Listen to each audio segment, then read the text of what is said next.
Shalom semuanya. Dengan kesempatan yang terbaik ini, kita buka firman Tuhan. Dan dalam firman Tuhan, pesan apa yang Tuhan mau menyampaikan kepada kita. Dan jika hati kita terhubung dengan pesan Tuhan, firman Tuhan, hati Tuhan, kehendak Tuhan, dan kasih karunia Tuhan akan memenuhi di dalam hati kita. Jika pesan Tuhan sungguh masuk ke dalam hati kita, tidak sama sekali ada yang tidak akan berubah. Setelah saya menjadi seorang yang memberita Injil, terus memberitakan Injil, banyak orang sudah memperbarui oleh firman-Nya. Itu hal yang baik sekali. Kadang saya terharu sampai menangis di depan Tuhan. Kali ini kita baca Matius pasal 3 ayat 13 sampai 17 kita baca. Maka datanglah Yesus dari Galilea ke Yordan kepada Yohanes untuk dibaptis olehnya. Tetapi Yohanes mencegah dia, katanya, "Akulah yang perlu dibaptis olehmu dan engkau yang datang kepadaku." Lalu Yesus menjawab kepadanya, "Biarlah hal itu terjadi, karena demikianlah sepatutnya kita menggenapkan seluruh kehendak Allah." Dan Yohanes pun menurutinya. Sesudah dibaptis, Yesus segera keluar dari air, dan pada waktu itu juga langit terbuka dan ia melihat Roh Allah seperti burung merpati turun ke atasnya. Lalu terdengarlah suara dari surga yang mengatakan, "Inilah anakku yang kukasihi, kepadanya lah aku berkenan." Sampai 17 kita baca. Kita harus tahu bagaimana Yesus mengampuni dosa kita. Ada yang memang tahu, tapi sangat sederhana. Jika kita tahu dengan akurat yang sesuainya, darah Yesus itu dapat mengampuni semua segala dosa kita, dan dosa itu tidak akan menguasai di dalam kita. Sekarang saya berbicara kepadamu, ini Pendeta Oksupak. Saya lahir tahun 1944. Sebelumnya, Korea dijajahi oleh Jepang selama 36 tahun. Waktu itu akhir-akhirnya Jepang mengadakan perang melawan Amerika Serikat. Jepang sudah menjajahi Korea, lalu mau mengalahkan China. Lalu Amerika berkata, "Ya, kalian Jepang jangan berperang." Tapi waktu itu di Jepang tidak ada sumber daya tanah besi, nggak ada. Jadi harus beli dari luar negeri. Jadi mereka beli besi yang lukas dari Amerika Serikat, lalu buat senjata. Memang negara Amerika itu adalah negara yang baik, kan?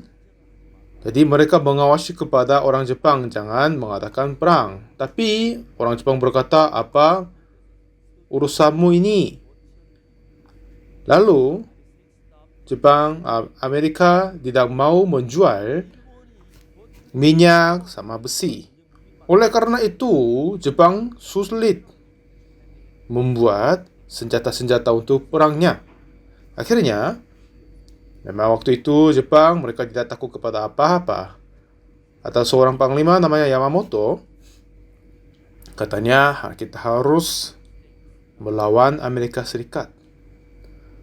Lalu seorang nama Yamamoto, dia pernah belajar Harvard University Amerika, dan dia berkata jika kita melawan Amerika, kita akan kalah. Tapi disuruh di atas, ini suruh perintah harus melawan Amerika. Waktu itu Jepang kiranya mereka adalah paling kuat. Lalu mereka membawa kapal induk dan menuju ke Amerika. Lalu mereka sudah dekat Pearl Harbor, Amerika. Kebetulan waktu itu dari tanah Amerika ada pesawat menuju ke Hawaii, Pearl Harbor. Lalu penerbangan naik dari kapal induk dari Jepang dan menembak dan menjatuhkan semua pesawat perang yang Jepang dari Amerika. Lalu pesawat-pesawat perang itu menuju ke Pearl Harbor. Tapi pada saat itu mereka mengawasi untuk musuh datang. Tapi kiranya mereka ini yang akan datang dari tanah kami. Jadi ya jangan menyalah alamnya. Dengan begitu jet pesawat perang menghancurkan kapal induk Arizona yang terkenal itu dan yang lain-lain juga. Lalu orang-orang Jepang mereka bersuruh katanya mereka menang dari Amerika. Setelah itu satu ketika kapal induk dari Amerika sudah dekat Okinawa, Jepang. Lalu di situ B-29 yang pembawa bom naik ke tanah Jepang, satu Tokyo, satu Nagasaki, satu yang lain di Hiroshima. Dan pesawat di Tokyo kabari kepada kantor pusat dan kantor pusat bertanya berapa awan di situ. Lalu mereka tunggu dikabarinya, akhir-akhirnya kita kabari bahwa tertutup awan sekitar 70%. Aduh, kalau begitu itu nggak bisa. Karena bom atom itu harus meluncur dari atas tinggi. Jika meluncurkan di yang agak rendah, pesawat itu pun terbakar dengannya. Akhirnya harus naik atas tinggi. Tetapi jika langit tertutup 70%, targetnya tidak bisa ditemukan. Akhirnya nggak bisa meluncurkan bom atom. Jadi untuk satu bom atom ini harus menyelesaikan untuk perang. Jadi dengan ini penting sekali. Ini dapat menyelesaikan perang. Jadi selamatkan banyak jiwa atau tidak. Yang kedua bertanya kepada pesawat di Nagasaki. Dan berapa banyak berawan di sana. Pesawat dari Nagasaki katanya ini 60%. Waduh, ini masih belum bisa. Jadi kantor pusat dia masih bingung. Jadi akhir-akhirnya tanyakan kepada pesawat di Hiroshima. Dan pesawat dari Hiroshima memberi kabar bahwa awan tertutup sekitar 30% di kota Hiroshima.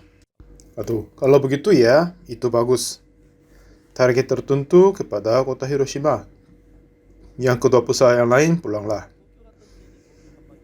Dan pesawat yang ke Tokyo sama Nagasaki diputarbalikkan ke kapal induk.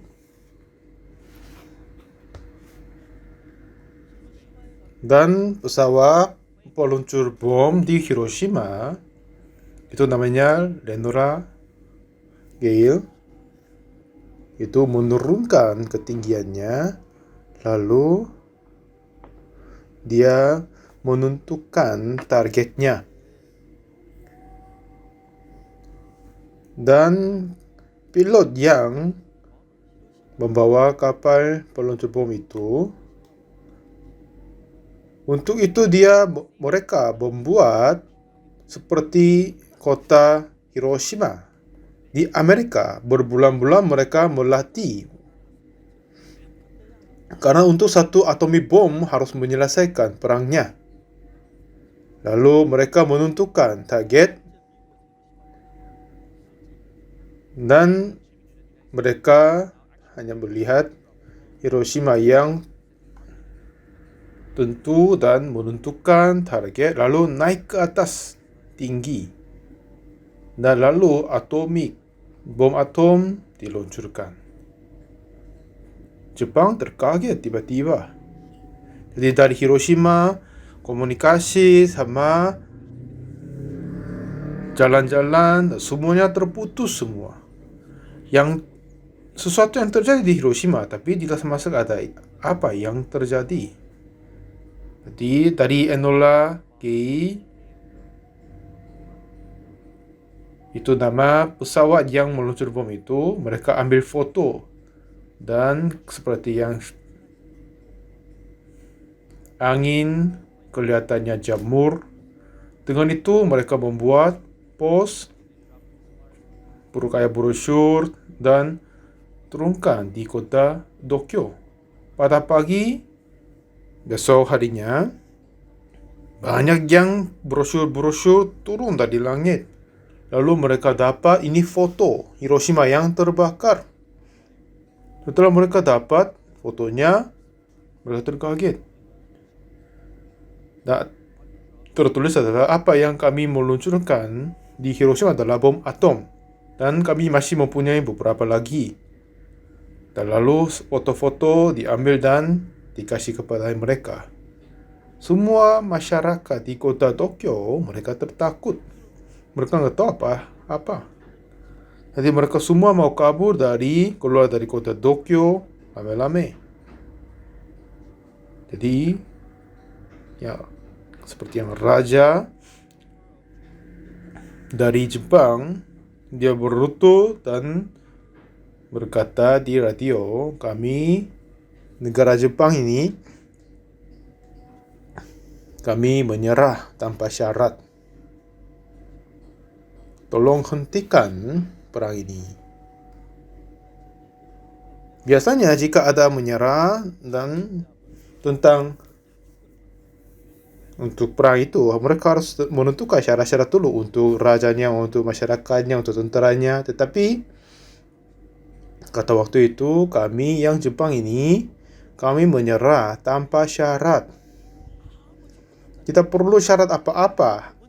Tolong berhenti meluncur bom atom. Jadi orang-orang Jepang takut sekali. Itu tahun 1945, bulan Agustus tanggal 15, itu hari kemerdekaan Korea dari Jepang. Dan pada saat itu saya baru lahir, baru berusia setahun. Dalam setahun setelah saya dilahirkan, Korea dimerdekakan dari Jepang. Memang perang itu sangat takut. Setelah saya lahir pada tahun 44, pada saat itu Jepang kekurangan besi sama yang lain. Mereka mengambil semua sendok, mangkok, sama garpu dan sempit juga. Jadi kami harus pakai sendok sama sempit dibuat kayu. Memang perang itu sangat-sangat takut. Dan itulah begitu perang itu selesai. Dan mulai saat itu sampai sekarang, Jepang tidak mengadakan peperangan dengan Amerika Serikat. Dan perang melawan dosa pun harapkan selesai begitu kan? Seperti bom atom itu. Saya pernah ke Hiroshima beberapa kali. Dulu seluruh kota Hiroshima terhancur seperti pasir di pantai. Hanya satu bangunan tertinggal. Itu dibuat dari yang tiang-tiang besi. Jadi itu menjadi museum bom atom di Hiroshima. Oleh sebabnya kepanasan karena bom atom, mereka tidak bisa tahan. Banyak yang meloncat kepada sungai-sungai. Banyak yang jenazah di situ. Yang perang itu sangat-sangat takut. Dan satu bom atom selesaikan peperangan. Di dalam kehidupan rohani kita, jika ada bom atom di rohani, harus menyelesaikan melawan perang, melawan dosa. Jika kita sungguh bisa menyelesaikan perang melawan dosa, betapa indahnya itu. Itu apa yang saya mau sampaikan hari ini. Pada Matius, Yohanes memberi baptisan untuk pertobatan di Sungai Yordan. Dan dari sana dia menunjukkan dosa-dosa manusia dan bertobatlah, kerajaan surga sudah dekat, katanya. Dan banyak orang datang kepada Yohanes Pembaptis dan bertobat di depannya. Dengan begitu terima baptis oleh pertobatan. Lalu Yohanes Pembaptis berkata, "Kamu keturunan ular beludak. Siapakah yang mengatakan kepadamu bahawa kamu dapat melarikan daripada murka yang akan datang?" Jadi mereka bertobat, datang kepada Yohanes Pembaptis dan dibaptis olehnya. Dan pada hari itu juga Yohanes terus berteriak dan memberi baptis. Satu ketika seorang yang muda ingin terima baptis olehnya. Lalu Yohanes terkaget. "Aduh, engkau ini adalah Tuhan Yesus, kan?" Jadi Yohanes berhenti memberi baptisan. Lalu dia memulai berkata, "Oh, tidak mungkin. Akulah yang perlu dibaptis olehmu, dan engkau datang kepadaku." Jadi Yesus berkata, "Ya, biarlah hal itu terjadi. Karena demikianlah sepatutnya kita menggenapkan seluruh kehendak Allah." Menggenapkan seluruh kehendak Allah. Ya, kita tidak boleh mempunyai dosa, tapi kita harus mempunyai kebenaran, kan? Untuk Tuhan mau memberikan kebenaran, Dia harus menyelesaikan dosa. Nah, sekarang ini Tuhan Yesus datang sebagai anak domba Allah. Karena Tuhan Yesus datang sebagai anak domba Allah, Dia harus mengambil dosa kita. Saya sudah sejak kecil ikut gereja. Dan gereja yang saya ikuti, Pak Pendeta pun berkata ia orang berdosa. Pak Penatua berkata ia berdosa, orang berdosa. Para diakon berkata mereka orang berdosa. Jadi dulu saya sendiri orang berdosa. Seperti yang saya berkata beberapa kali, saya lahir tahun 44. Tahun yang saya berusia 6 tahun, ada peperangan Korea. Perang itu sangat sulit dan takut. Dalam perang itu saya masuk SD. Waktu itu sekitar 30% dari seluruh muridnya adalah orang yatim.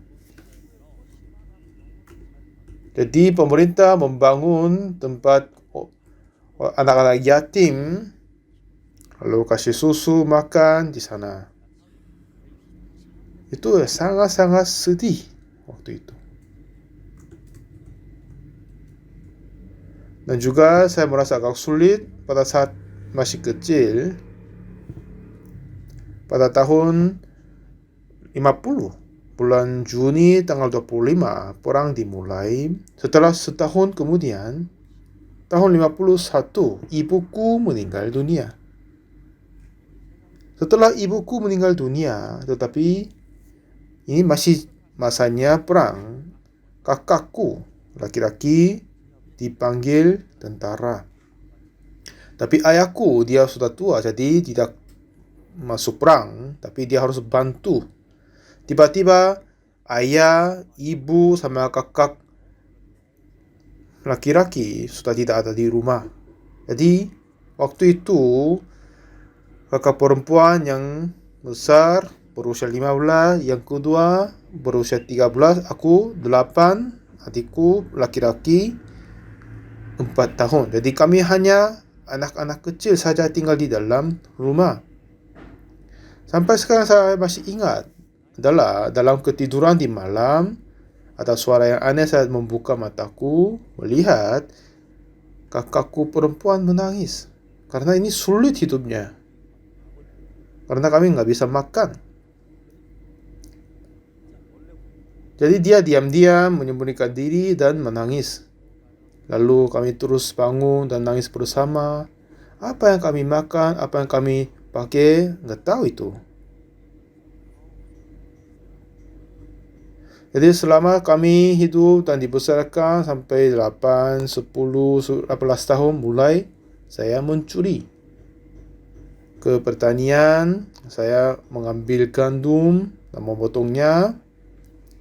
Lalu dengan teman-teman mengambil semakin banyak gandum dan naik ke atas puncak.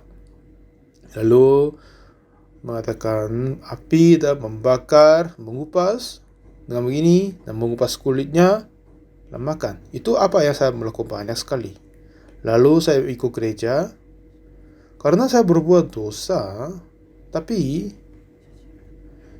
ya memang pada saat berbuat dosa tidak begitu berpikir tentang dosa atau gereja. Karena itu rasanya enak sekali. Dan pada malam pergi ke taman anggur, taman apel dan ambil buah-buah di situ. Dan dosa menjadi berkembang. Setiap kali berbuat dosa, setiap kali meminta ampun dan berdoa. Sungguh saya ikut gereja, tapi terus aku tetap orang berdosa. Pak Pendeta berkata, ia orang berdosa. Penatua, diakon, semuanya berkata orang berdosa. Aku pun selalu meminta ampun. Karena saya terasa banyak dosa, sejak kecil saya ikut doa pagi-pagi. Setelah khutbahnya selesai, semuanya pulang tapi saya tertinggal dan mengaku dosa. Dan setelah itu ada banyak perubahan-perubahan di dalam kehidupanku. Lalu ayahku pulang, kakakku sudah pulang lagi. Walaupun begitu, saya masih mempunyai banyak perasaan dosa dalam hatiku. Tapi nggak tahu apa yang harus saya melakukan. Dan satu ketika dalam doa kepada Tuhan, saya membaca kitab suci bahwa Tuhan telah mengampun dosaku. Ini katanya firman Tuhan. Ya, dosaku telah diampuni. Aku serasa gembira. Dan saya berkata kepada kakakku, kakak, dosaku sudah diampuni. Jadi apa maksudmu? Dosaku diampuni. Ya, kamu uksu. Kamu harus berhati-hati. Ini yang masalah yang besar. Pak Pendeta berkata ia adalah orang berdosa. Penatua berkata ia berdosa juga. Tetapi apa yang kamu tahu? Jadi kamu dapat berkata dosamu telah diampuni. Yang tahu kamu itu adalah pasti bersalah. Jika Anda masuk ke dalam kerohanian yang baik, harus merendahkan hatimu. Tapi betapa tinggi sombong kamu. Katanya apa? Dosamu nggak ada. Jadi kakak korban marah bagiku. Tapi bagaimana saya melihat dosaku tetap diampuni. Pada saat itu saya suka baca buku-buku. Kadang saya membaca buku dan beberapa berkata dosa kita diampuni. Dan juga sungguh benar dosaku telah diampuni. Satu ketika pemuda-pemudi di gereja bertemu dan saya berkata dosaku telah diampuni. Memang darah Yesus telah mengampuni dosaku, dan bagaimana caranya itu masih belum bisa jelaskan kepada mereka. Dan banyak teman-teman setelah dengar dariku, ya aku begitu, aku pun berdosa, bagaimana saya harus melakukan, berkatanya. Tapi saya pun masih belum bisa menjelaskan dengan baik-baik. Memang benar sekali Yesus telah mengampuni dosaku oleh darahnya, tapi nggak bisa jelaskan. Mulai saat itu saya membaca Alkitab. Terus baca Alkitab. Dan mulai saat itu saya terasa senang membacanya dan menarik. Dan Alkitab dalam bahasa Korea ini sekitar 1.800 halaman. Jika saya butuh sekitar 2 menit untuk membaca satu halaman, saya menghabiskan membaca seluruhnya butuh 60 jam.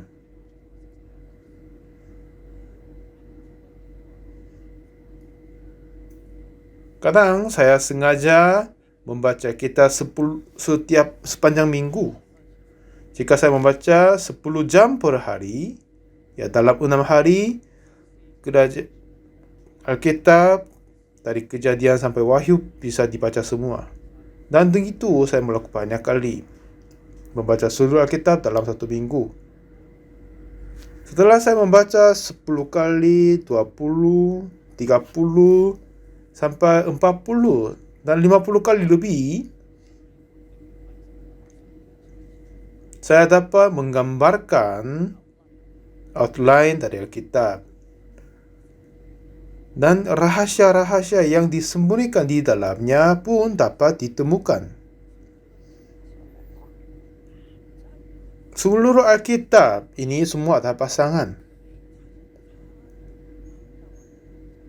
Seperti laki-laki perempuan seharusnya ada pasangan kan? Ya harus ada laki-laki dan juga harus perlu perempuan. Dan laki-laki dan perempuan menjadi pasangan dan menjadi keluarga, lalu mendapat anak, dan lalu mereka hidup berbahagia kan? Begitu kehidupannya tetap berlanjut. Dan apa yang menarik dari Alkitab, di dalam kitab suci akan ada pasangannya. Seperti satu sempit tidak bisa makan hanya menusuk-menusuk saja kan? Jika ada dua menjadi satu pasang dapat makan dengannya kan? Seperti dalam Alkitab, jika kita menemukan pasangan dari ini yang lain, Alkitab ini dapat jelaskan baik-baik. Jadi awalnya masih kurang tahu. Lalu setelah saya menemukan firman Tuhan, waduh ini pasangannya. Itu yang saya dapat menemukan. Jadi awalnya setelah saya menerima pengampunan dosa, lalu saya mencari di mana cerita tentang pengampunan dosa dan membacanya. Dan di mana yang menjelaskan tentang pengampunan dosa, saya cari di Imamat pasal 4, persembahan korban karena dosa. Di Imamat pasal 4 ada 4 macam untuk mengampuni dosa. Bagaimana itu adalah yang pertama adalah imam berbuat dosa. Yang kedua, seluruh orang Israel berbuat dosa. Dan ketiga, kepala suku berbuat dosa atau tua-tua berbuat dosa. Keempat, seorang biasa rakyat berbuat dosa. Keempat macam ini ada jalan tertentu untuk mengampuni dosa.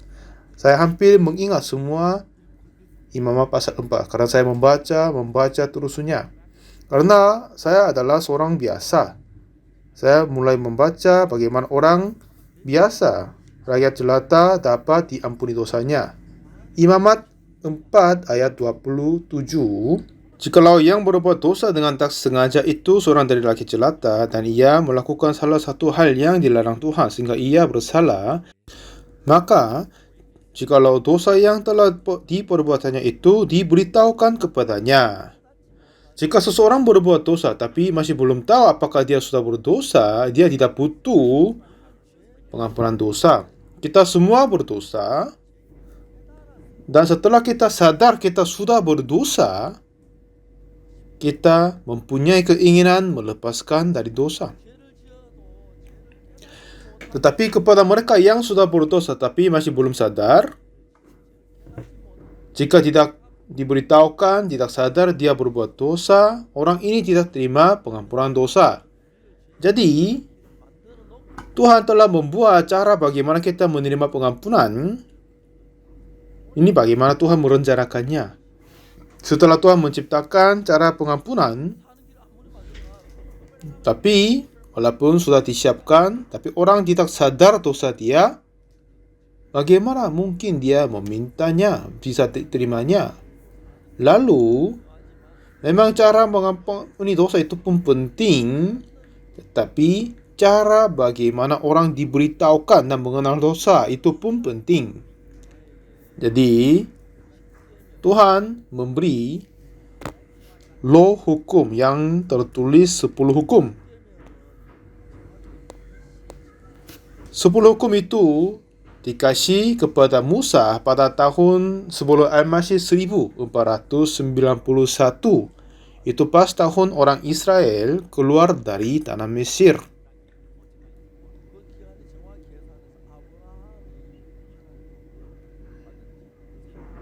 Dan itu tahun pas setelah Abraham dibenarkan oleh Tuhan setelah 430 tahun kemudian. Dan pada saat orang Israel keluar dari Mesir, mereka sudah datang di bawah kaki gunung Sinai. Tuhan berkata kepada Musa, "Jika kalian orang Israel melakukan semua perintahku, firmanku akan diberkati dan akan menjadi bangsa yang beriman." Tetapi Ulangan 28 berkata juga gitu, jika seseorang melakukan semua perintah Tuhan, akan diberkati baik masuk atau keluar. Keturunanmu akan diberkati, anak turunanmu akan diberkati, ya tempat aturanmu pun diberkati. Semua tamu yang tinggal di dalammu akan diberkati juga. Jadi semuanya akan terus diberkati. Jadi ini apa ya? Yang bagaimana apa yang dia berada tapi tetap diberkati. Tapi setelahnya, tetapi jika Anda mengabaikan salah satunya, akan terkutuk baik dalam atau keluar. Dan keturunanmu akan terkutuk, anak ternakmu akan terkutuk, tamu denganmu terkutuk. Nah, masalahnya, kita semua melanggarkan hukum Taurat. Sudah berdosa, sudah tentu dihukum. Kita memang harus dihukum. Tetapi jika kita tidak sadar dosa, kita nggak tahu kenapa kita terkutuk, kan? Jadi untuk mengenal dosa itu apa, bagaimana yang Tuhan memberitahukan kepada kita orang berdosa. Jadi Tuhan memberi 10 hukum yang tulis di dua loh batu. Coba dengarkan dengan baik-baik ini. Dari sini banyak orang salah paham. Pada saat Tuhan memberi 10 hukum, dengan itu dia kasih satu lagi.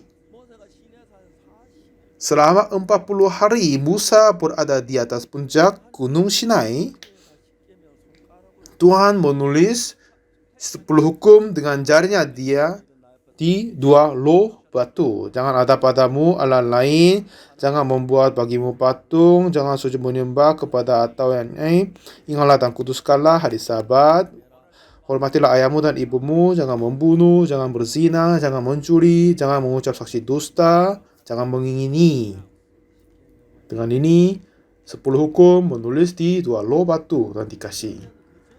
Nah, sebelum memberi 10 hukum ini, saya akan memberi hukum. Jika kamu melakukan semuanya, akan diberkati. Kata orang Israel, iya kami akan melakukannya. Jadi mereka saling berjanji dengan Tuhan. Jika melakukan, diberkati. Jika tidak, akan dikutuk. Tapi orang Israel berkata, kami akan melakukannya. Tapi Tuhan tidak hanya memberi dua loh hukum kepada Musa, tapi dia kasih satu yang lain. Artinya dia kasih lihat bait suci di atas kerajaan surga. Inilah tabu, inilah mesbah, ini meja roti, ini meja ukupan, inilah tabu perjanjian. Seperti itu Tuhan terus kasih lihat kepada Musa. Dengan begitu, katanya, jika Anda berbuat dosa, jika kalian berdosa, harus membawa korban, mempersembahkan untuk diampuni. Kalau begitu,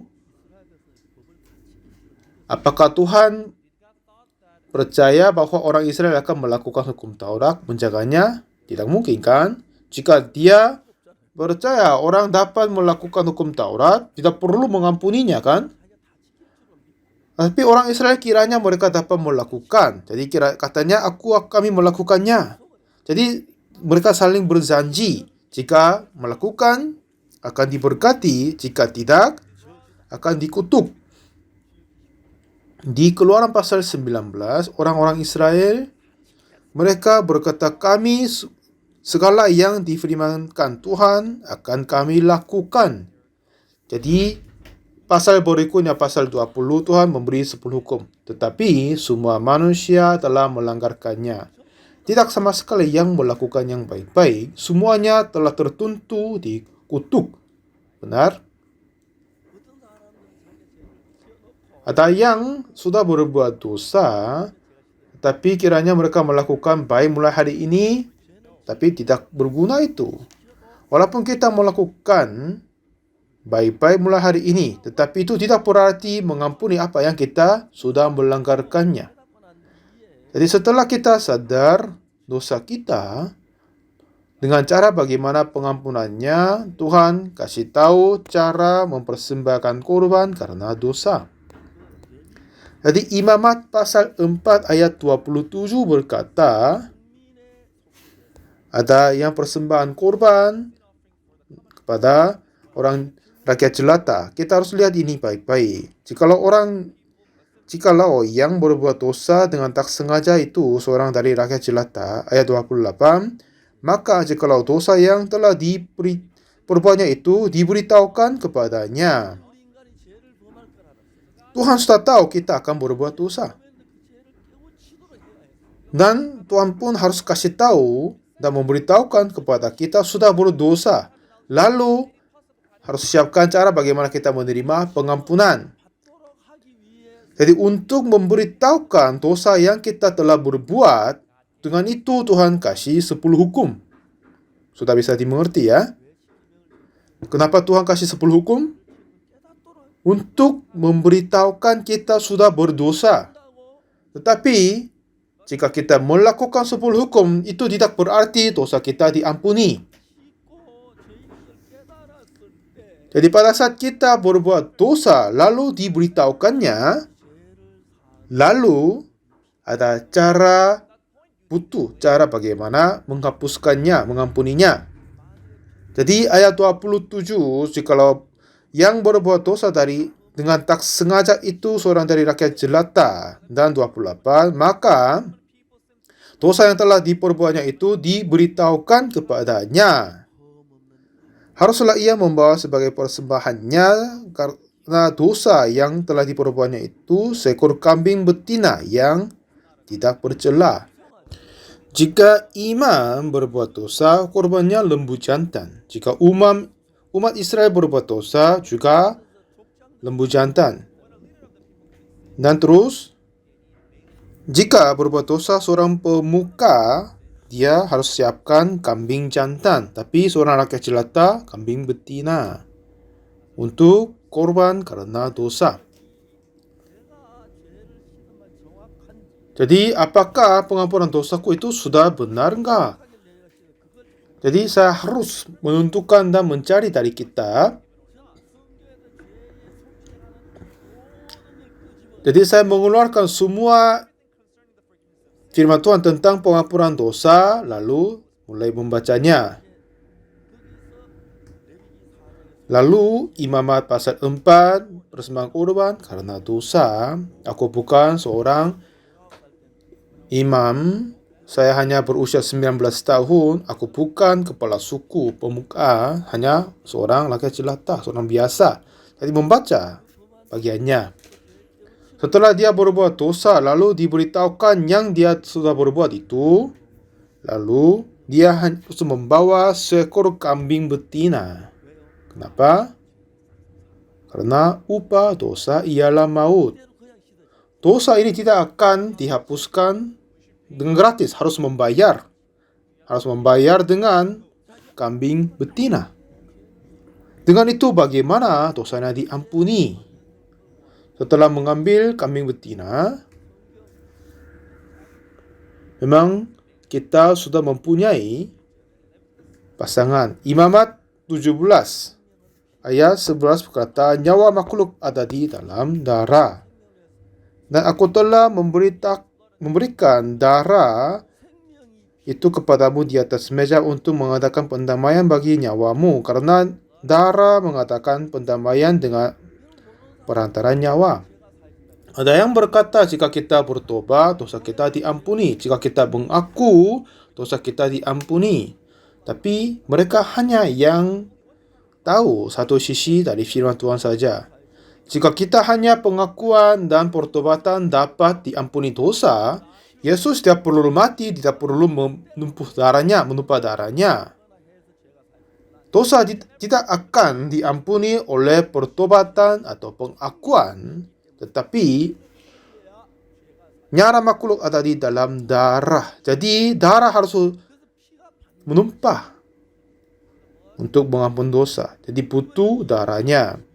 Jadi Ibrani 9 ayat 22 berkata, dan hampir segala sesuatu disucikan menurut hukum Taurat dengan darah, dan tanpa penumpahan darah tidak ada pengampunan.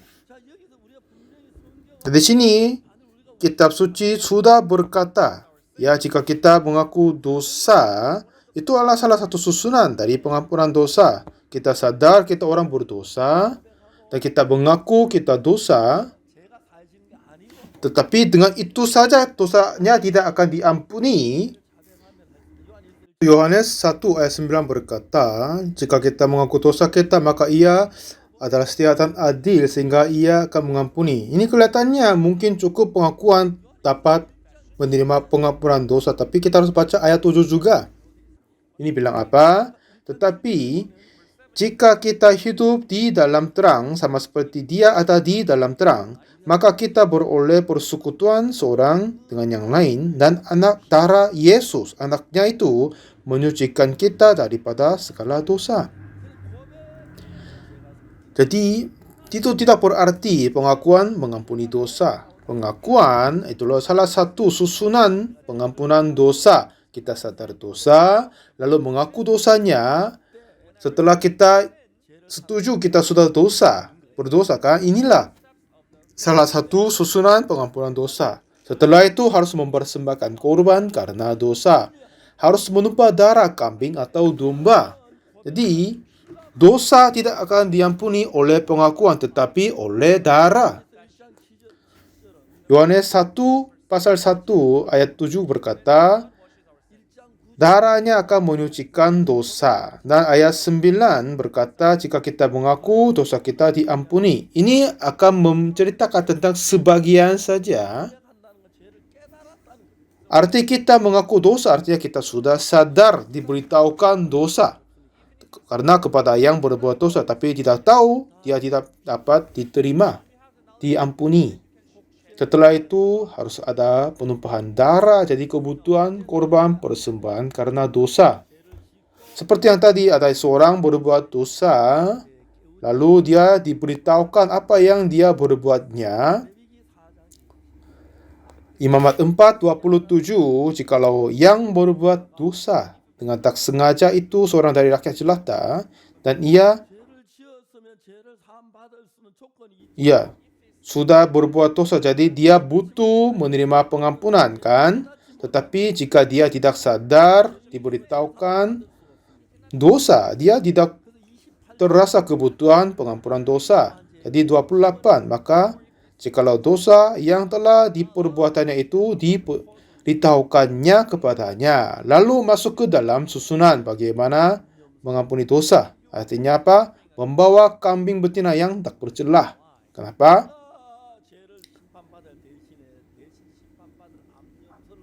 Kita harus membawa kambing betina yang menghukum kepadanya ganti kita yang berdosa.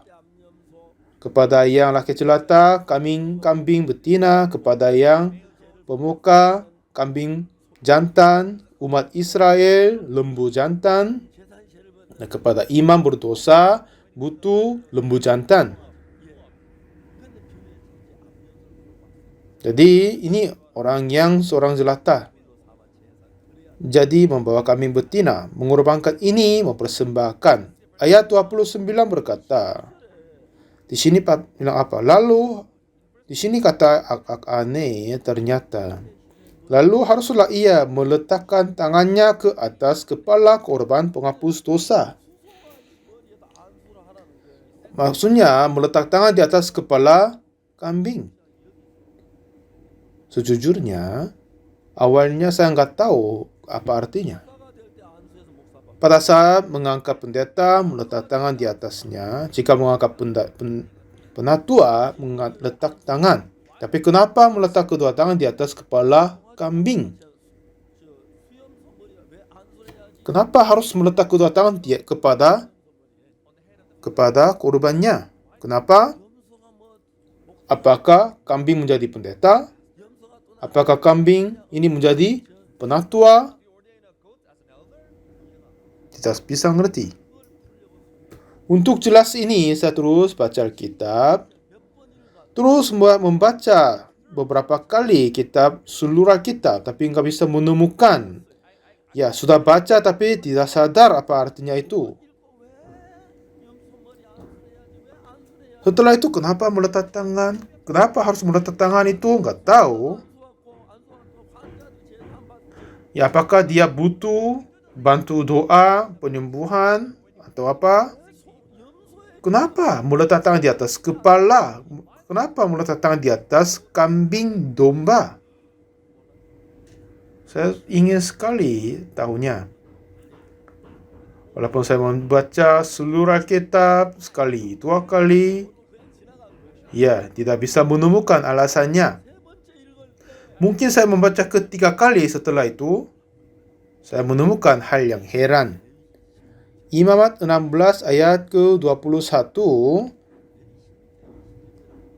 di sini berkata, dan Harun harus meletakkan kedua tangannya ke atas kepala kambing jantan yang hidup itu dan mengakui di atas kepala kambing itu segala kesalahan orang Israel dan segala pelanggaran mereka, apapun juga dosa mereka. Ia harus menanggungkan semuanya itu ke atas kepala kambing jantan itu. Jadi imam, ya memang kita yang berbuat dosa, aku yang berdosa, jadi aku yang harus dihukum dan dibinasakan. Tapi ya, kamu kambing, kamu yang domba, saya meminta maaf, tapi kamu harus mati karena dosaku, saya meminta kepadamu. Jadi kambing mati ganti kita, domba mati ganti kita. Tidak hanya mati dia sendiri, tetapi seharusnya memintakan dosaku kepada kambing. Ini sudah bisa mengerti kan? Jadi meletak tangan di atas kepala kambing, dengan itu dosa akan ditanggungkan, memindahkan kepada kambing. Walaupun saya membaca banyak kali Imamat 16 ayat 21, hanya saya melewatinya saja. Tetapi satu ketika saya menemukan ini, ya ini sebabnya saya menemukan. Pada saat mempersembahkan korban, harus meletak tangan di atas kepala kambing. Pada saat meletak kedua tangan, dosanya akan dipindahkan kepada kambing. Nah, inilah sebabnya. Betul sekali. Jadi dari sana saya baca kitab dan belajarnya. Lalu, untuk Tuhan Yesus menerima semua dosa kita, dia pun menerima keletakan tangan kan? Dan bagaimana Yesus menerima dosa kita? Saya harus cari itu. Ya sungguh Tuhan Yesus, dia mati atas kayu salib, dia sudah bangkit, tetapi terdahulu dosa kita harus pindahkan kepada Yesus, ya kan? Dan caranya bagaimana Tuhan Yesus menerima yang keletakan tangan ini? Saya tidak bisa menemukannya. Lalu, satu ketika saya terus membaca Alkitab. Saya baca Yohanes 1 ayat 29, katanya, keesokan harinya, Yohanes melihat Yesus datang kepadanya, dan ia berkata, lihatlah anak domba Allah yang menghapus dosa dunia. Nah, pada saat ini, ternyata dosanya telah dipindahkan kepada Yesus. Dosa dunia telah Yesus tanggungkan, terimanya. Nah, apa yang terjadi sebelumnya? Dan Yohanes pasal 1, setelah ayat 29, Yohanes berkata tentang apa yang terjadi sebelumnya aku tidak kenal dia. Tetapi setelah orang yang melihat Roh Kudus turun kepadanya, katanya dialah yang anaknya Tuhan. Dengan begitu, sehari sebelumnya Tuhan Yesus menerima baptis oleh Yohanes Pembaptis. Di Yohanes pasal 1 ayat 29 katanya, "Dialah anak domba Allah yang menghapus dosa dunia." Dan bagaimana menerima dosa itu? Ternyata Matius pasal ketiga tadi. Di Matius pasal 3 yang saya baca tadi, apa yang heran di sini adalah dapat jelaskan sangat-sangat ternyata akurat tentang ini. Matius pasal 3, maka datanglah Yesus dari Galilea ke Yordan kepada Yohanes untuk dibaptis olehnya. Yohanes Pembaptis selalu memberi baptisan kepada sungai Yordan, dan banyak orang datang, dan dia berkata, "Bertobatlah, kerajaan surga sudah dekat, harus kamu bertobat dari dosamu." Jadi kepada mereka yang bertobat, Yohanes memberi baptis. Kamu bertobat. Jadi Yohanes Pembaptis memberi baptisan untuk pertobatan. Pada saat dia memberi baptis kepada orang yang bertobat, akhirnya Yesus datang mau dibaptis olehnya. Lalu Yohanes terkaget.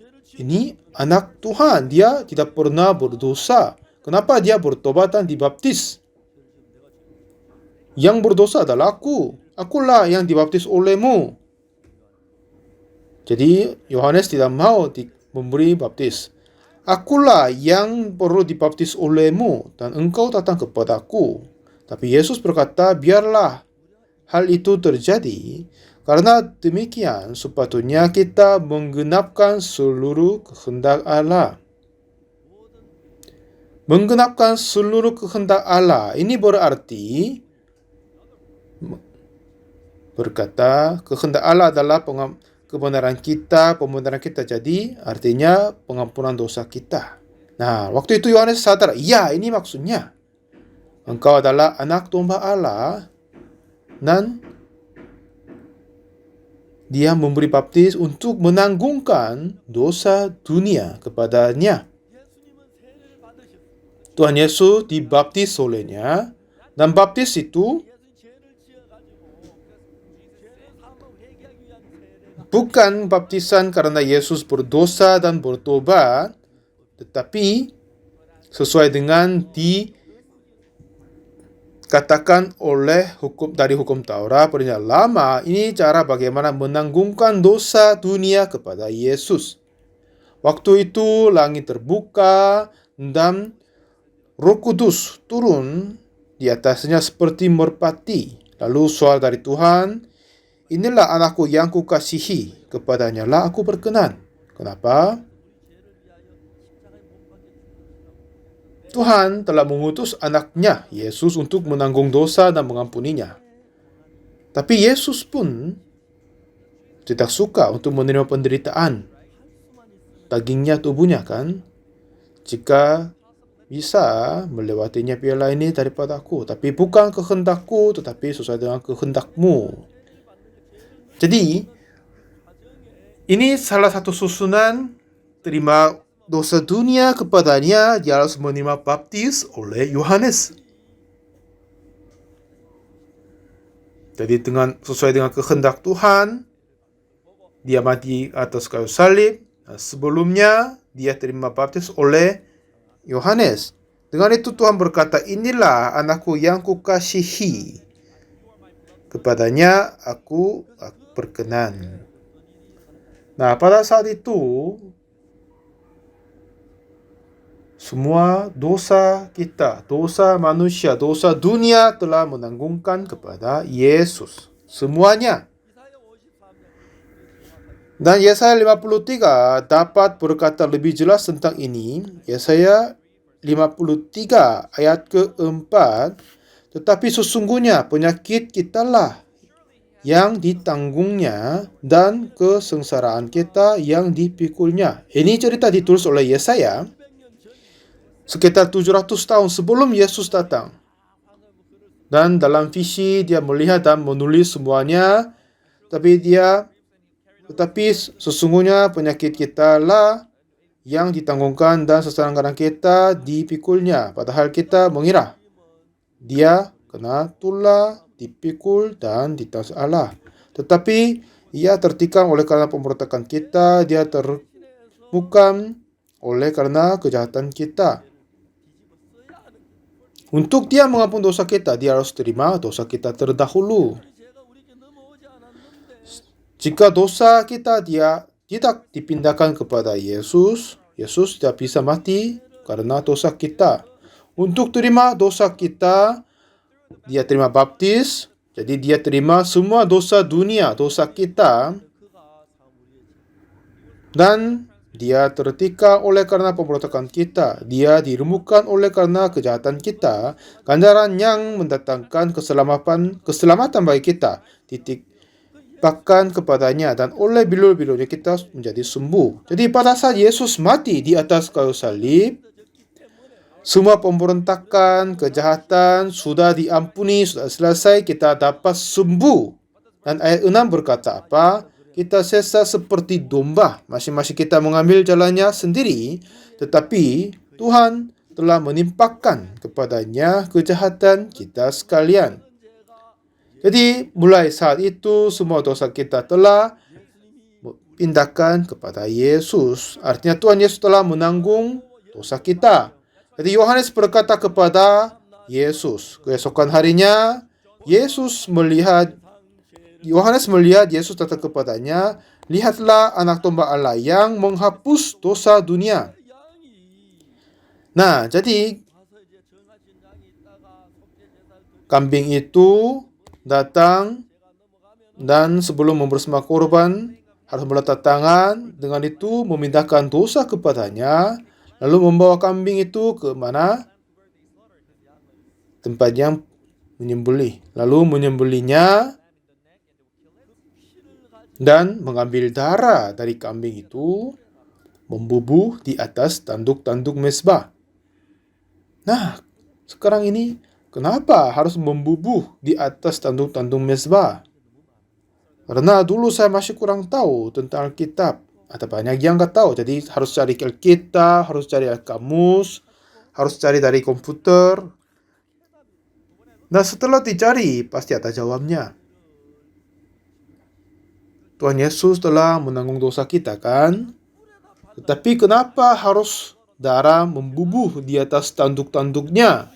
Di situ ada mezbah, ada keempat tanduk dan membubuh di atasnya. Itu pun saya harus cari. Akhir-akhirnya saya menemukan jawab pasangannya. Yeremia 17 ayat 1 berkata, dosa Yehuda telah tertulis dengan pena besi yang matanya dari intan, terukir pada loh hati mereka dan pada tanduk-tanduk mezbah mereka. Jadi saya sekarang bersama dengan pendeta muda Samuel. Jika saya menjual sesuatu dan Samuel ini beli dari saya dan jual dia,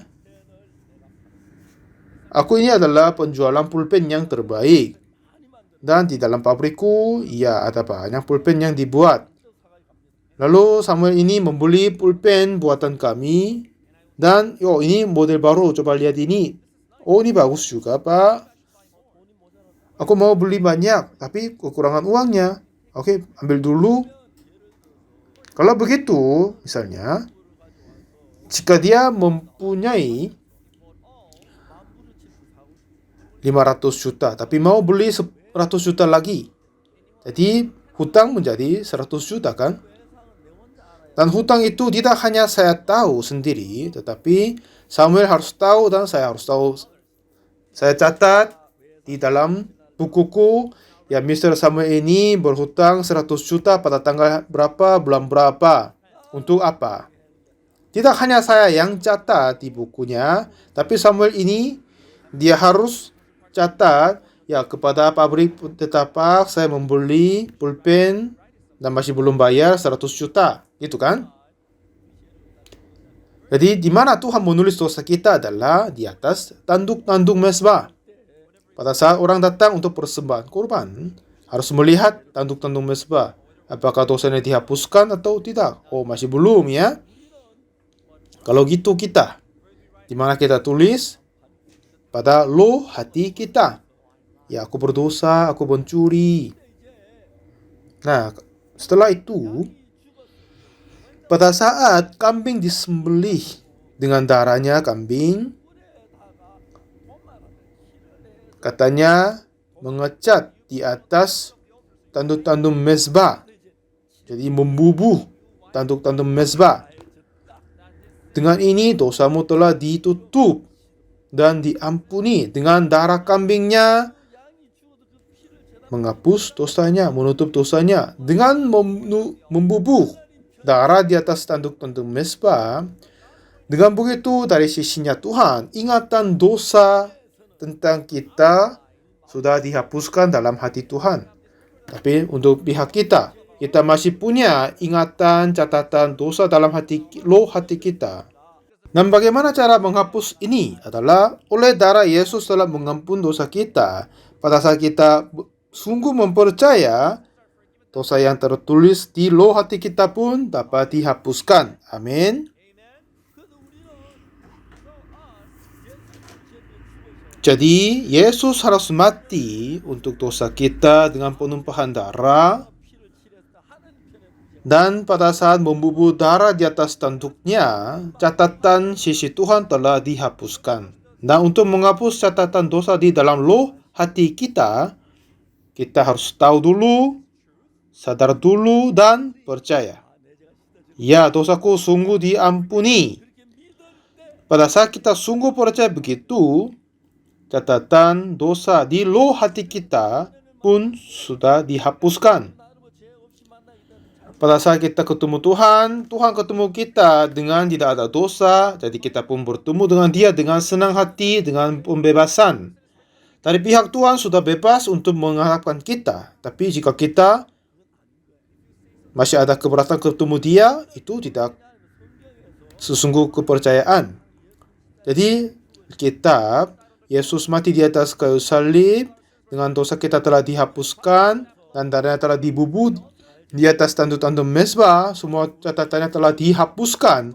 Akhirnya Tuhan tidak akan mengingat dosa kita. Ya kan? Dari sisinya Tuhan sudah dihapuskan. Tapi kiranya kita masih orang berdosa. Kalau gitu, ya kita tidak berhubung dengan Tuhan.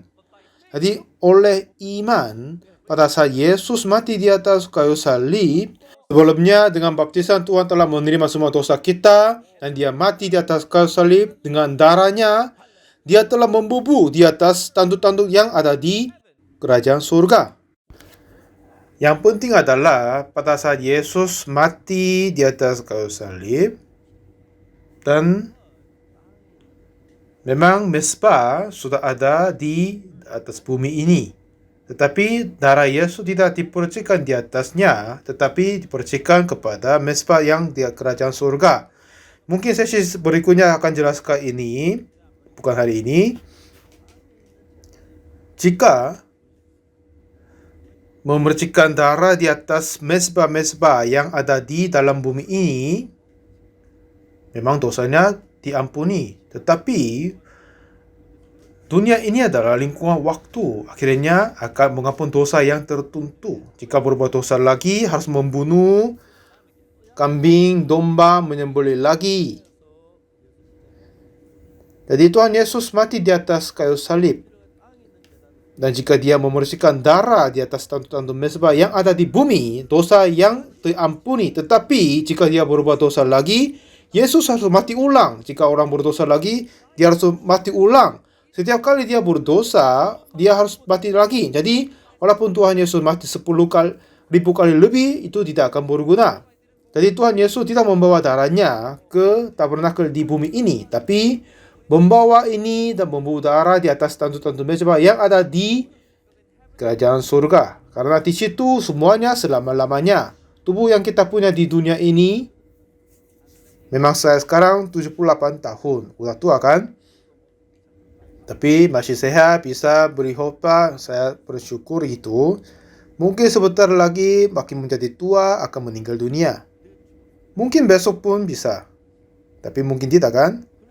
Ya, tapi sudah bisa mungkin. Mungkin bisa hidup 10 tahun lagi. Ya, jika saya bisa hidup panjang, mungkin 20 tahun ke depan bisa hidup. Ya kan?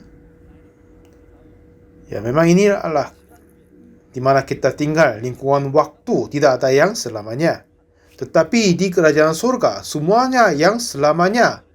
Kita tidak boleh membawa tubuh ini ke kerajaan surga, karena kami akan tua dan tubuh ini akan mati. Tetapi tubuh yang baru kita akan terima di kerajaan surga tidak akan berubah, tidak akan tua, karena di situ lingkungan yang kekal, semuanya kekal di sana. Amin. Jadi Tuhan Yesus membawa darahnya jika dia memercikan di tabernakel di bumi ini. Setiap kali orang berdosa, dia harus mati berulang-ulang. Ratusan jutaan kali pun gak cukup. Tapi Tuhan Yesus membawa di atas kerajaan surga, memercikan di situ untuk selamanya. Untuk selamanya telah ampun dosa kita. Jadi 2000 tahun sudah berlalu, sekarang ini pun dosa kita pun telah diampuni. Jadi Alkitab sudah berkata dosa kita telah diampuni oleh darah Yesus, karena darahnya telah dibubuh di atas kerajaan surga. Tapi perjanjian lama mereka membubuh darah di atas tanduk mezbah di bumi ini. Kita masih mempunyai lingkungan waktu, masa yang lalu, ini, dan ke depan. Walaupun kita mempersembahkan korban karena dosa, tapi jika kita berbuat dosa lagi, menjadi orang berdosa lagi.